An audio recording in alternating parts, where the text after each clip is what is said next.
بسم اللہ الرحمن الرحیم۔ ناظرین، حضرت سلیمان علیہ السلام کے زمانے میں دو عورتیں تھیں۔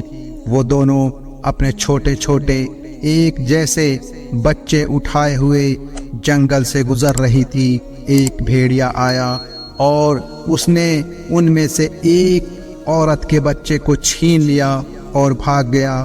تھوڑی دیر کے بعد اس عورت کے دل میں یہ خیال آیا کہ یہ دوسری عورت کا بچہ میں لے لوں۔ اس نے جھگڑا شروع کر دیا۔ معاملہ حضرت سلیمان علیہ السلام تک پہنچا۔ دونوں اپنا حق جتلاتی ہیں۔ وہ کہتی ہیں اس کے بچے کو بھیڑیا لے گیا۔ سلیمان علیہ السلام نے فرمایا، چھری لاؤ، میں اس بچے کے 2 ٹکڑے کرتا ہوں اور دونوں میں آدھا آدھا تقسیم کر دیتا ہوں۔ ان میں سے جب ایک نے یہ فیصلہ سنا تو وہ کہنے لگی ٹھیک ہے، لیکن جب دوسری نے سنا تو رونا شروع کر دیا۔ کہنے لگی میرے بچے کے ٹکڑے نہ کرو، اس دوسری عورت کو دے دو، یہی پال لے گی، کم سے کم میرا بچہ زندہ تو رہے گا۔ آپ سمجھ گئے کہ یہ بچہ اس عورت کا ہے، آپ نے اسے عطا فرمایا۔ یہ بھی حقیقت ہے کہ ماں کبھی بچے سے خود تو ناراض ہو جاتی ہے لیکن دوسروں کو ناراض نہیں ہونے دیتی۔ اسی لیے اگر آپ ڈانٹ ڈپٹ کرے تو ماں سے برداشت نہیں ہوتا۔ وہ کہتی ہے کہ کیوں اس کو اتنا ڈانٹتے ہیں؟ یہ اس ممتا کی وجہ سے ہے۔ خود جھڑکی دینے گی مگر کسی کی جھڑکی برداشت نہیں ہوتی۔ یہ اصل میں محبت ہے اور اس کی دلیل قرآن مجید سے ملتی ہے۔ ساری مخلوق کے اندر جتنی محبتیں ہیں، انسانوں کو، حیوانوں کو، چرندوں کو، پرندوں کو، مچھلیوں کو، کیڑے مکوڑوں کو، سب کی محبتوں کو جمع کیا جائے تو یہ سب مل کر بھی اللہ رب العزت کی رحمت کے 70ویں حصے کے برابر نہیں ہو سکتی۔ دوستو سنیے اور دل کے کانوں سے سنیے، اللہ رب العزت کو اپنی مخلوق سے اتنی محبت ہے کہ اللہ اپنے بندوں پر حد سے زیادہ مہربان اور نرمی کرنے والا ہے۔ اسی لیے قرآن مجید سے اس کی گواہی ملتی ہے۔ سنیے اور ذرا دل کے کانوں سے سنیے۔ قرآن مجید گواہی دے رہا ہے غزوہ احد کی جنگ میں صحابہ رضی اللہ عنہم سے ایک بھول ہوئی۔ چند صحابہ کو نبی کریم صلی اللہ علیہ وسلم نے پہاڑی پر کھڑا کیا تھا۔ جب فتح ہوئی کافر پیچھے ہٹنے لگے تو یہ سمجھے کہ ڈیوٹی مکمل ہو گئی۔ غلط فہمی کی بنا پر نیچے اتر آئے۔ خالد بن ولید رضی اللہ عنہ اس وقت تک مسلمان نہیں ہوئے تھے۔ انہوں نے موقع پا کر پیچھے سے حملہ کیا۔ مسلمان دونوں طرف سے گھر گئے اور کافروں کے درمیان میں آ گئے۔ کئی صحابہ شہید ہوئے۔ نبی صلی اللہ علیہ وسلم کو بھی پتھر لگا، دانت مبارک شہید ہوئے، آپ کے جسم سے خون نکل آیا۔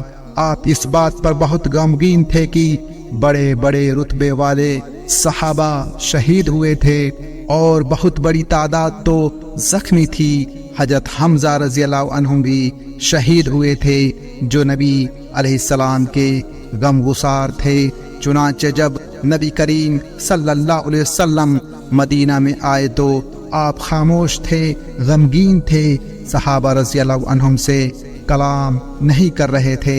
اب ذرا دیکھیے قرآن مجید کو، اللہ رب العزت کو نبی کریم صلی اللہ علیہ وسلم کی یہ ناراضگی پسند نہ آئی کہ یہ اپنے صحابہ سے کیوں ناراض ہیں۔ جیسے ماں کو بچوں سے کسی کی ناراضگی پسند نہیں آتی۔ اللہ تعالیٰ نے سفارش فرما دی، فرمایا اے میرے محبوب صلی اللہ علیہ وسلم انہیں معاف فرما دیجئے، ان کے لیے آپ استغفار کیجئے، میں خود بھی انہیں معاف کر دوں گا اور انہیں مشورے میں شامل کر لیجئے۔ تو دیکھو اللہ رب العزت مومنوں کی سفارش فرماتے ہیں۔ اللہ تعالیٰ کو یہ برداشت نہ ہوا کہ میرے محبوب صلی اللہ علیہ وسلم صحابہ رضی اللہ عنہم سے کیوں ناراض ہیں۔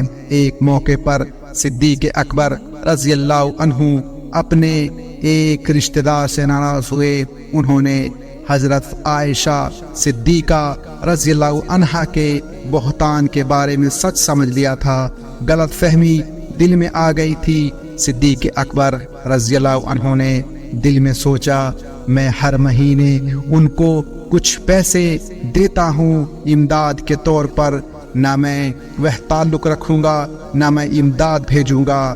رب کریم نے بہتان لگانے والے منافقوں کو ڈانٹ پلائی۔